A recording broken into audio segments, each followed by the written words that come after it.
I rise to present AB 3129 by Assemblymember Dr. Wood.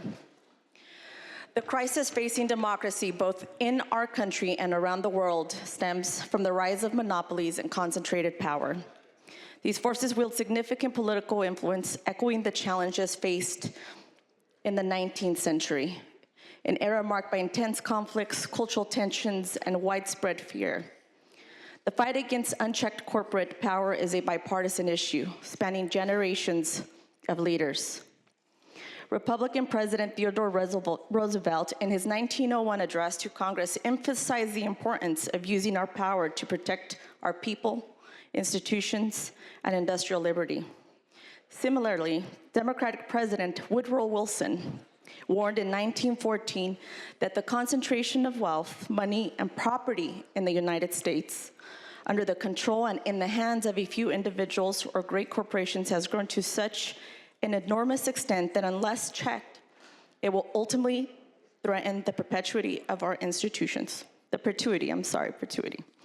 Most of us, whether directly or indirectly, have worked on tackling antitrust issues, whether it's striving to create balance in our newsrooms, ensuring residential care patients are not pushed out of care, addressing roll-up purchases in agriculture, or advocating for the right to repair, or preventing our hospitals from closing.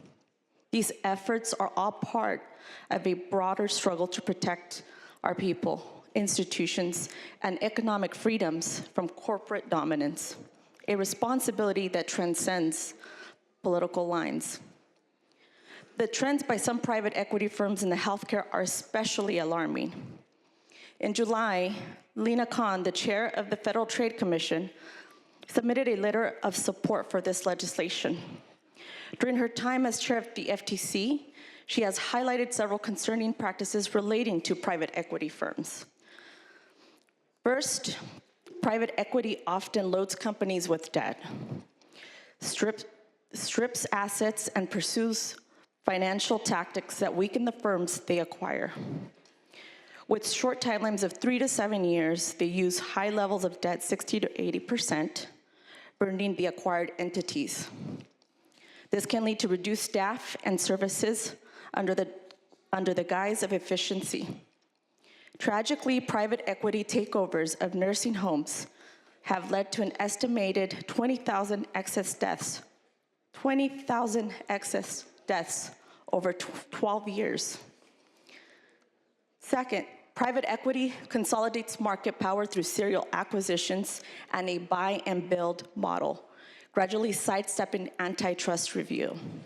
These roll-up strategies can eliminate competition, allowing new owners to raise prices, degrade quality, and neutralize rivals without competitive checks. And third, some private equity firms buy stakes in rival firms, reducing the incentives to compete, which harms both the industry and consumers. This practice is not limited to private equity. Institutional investors in public equity markets also raise such concerns. Private equity investment in the healthcare has increased significantly over the past 2 decades. Transactions in healthcare alone in 2021 totaled $83 billion. $20 billion of that here in California. These practices and the level of money involved demonstrate the need for stronger oversight to protect the integrity of our healthcare system and ensure that patient care remains top priority. Assembly Bill 3129 seeks to address these issues by ensuring the Attorney General can review private equity acquisitions. The bill includes provisions for expedited review when entities are in financial distress, and the concerns about increased scrutiny are unfounded. The bill does not prevent private equity acquisitions, but ensures appropriate scrutiny to safeguard our healthcare system. Assemblymember Dr. Wood, the Attorney General, and I share the same goal to protect access to care.